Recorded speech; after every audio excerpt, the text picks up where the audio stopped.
Friends, मी कविताच किचनमध्ये आपलं पुन्हा एकदा मनापासून स्वागत आहे। आज मी बनवणार आहे कढी आणि भजी। आज मी भजी पालकचे बनवणार आहे। त्याच्यासाठी मी एक गड्डी पालक घेतली आहे, स्वच्छ धुवून चिरून घेतली आहे बारीक। त्यानंतर मी बेसन पीठ घेतले आहे 1 वाटी। नंतर मी मिरची पावडर घेतली आहे चवीनुसार, मीठ घेतले चवीनुसार। त्याच्यानंतर 2-3 मिरच्या मी उभ्या अशा कापून घेतलेल्या आहेत, थोडीशी कोथिंबीर घेतली आहे, जिरं मोहरी आणि लसूण घेतला आहे, थोडासा ओवा घेतला आहे, चिमूटभर सोडा आहे। त्याच्यानंतर एक कढीपत्ता 4-5 पाकळ्या आहेत, 2 चमचे हळद घेतली आहे, ती पण आपल्याला अंदाजेनुसारच टाकायची आहे। त्यानंतर मी 1 वाटी दही घेतले। बघूयात आता रेसिपी।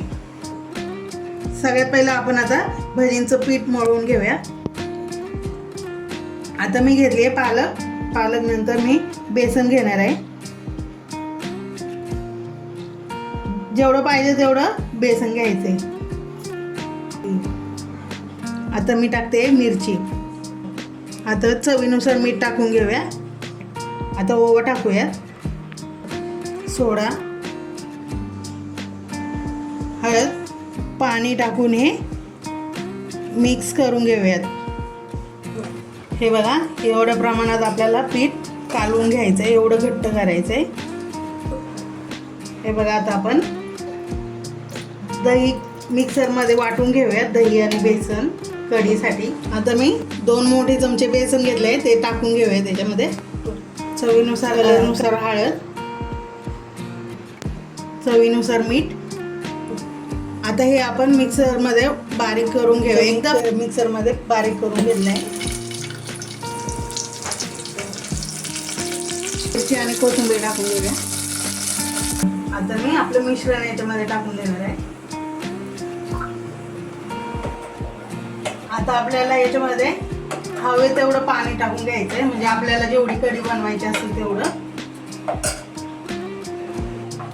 बघा, एवढ्या प्रमाणात मी आता पाणी टाकून घेतलं आहे। त्याच्यामध्ये तुम्हाला जर गोड आणि आंबट हवं असेल तर तुम्ही याच्यामध्ये साखर किंवा एक गुळाचा खडाही टाकू शकता। आणि आता आपण मीडियम गॅसवरती ही कढी आपण चांगल्या प्रकारे शिजवून घेऊया। कढीला उकळी घ्यायची नाही, नाहीतर कढी फुटते। हे बघा, आता आपण तेल तापायला ठेवूया। तेल गरम झाल्यावरती आपण भजी काढून घेऊया। आपलं तेल तापलेलं आहे, आता आपण भजी काढून घेऊया। आपल्याला हव्या त्या आकारामध्ये भजी काढून घ्यायच्या।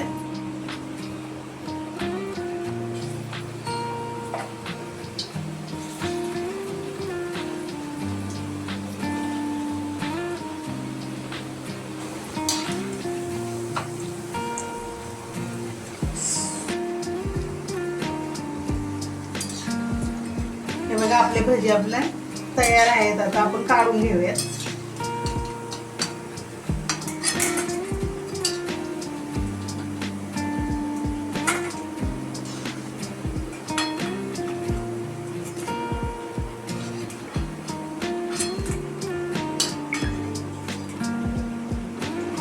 तयार आहेत आपले कढी आणि भजी, आपण आता काढून घेऊयात।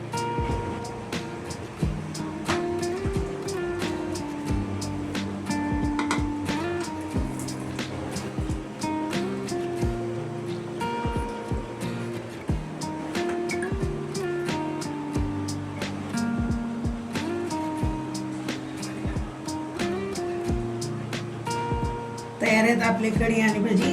नक्की एकदा ट्राय करून बघा, खूप छान लागतात।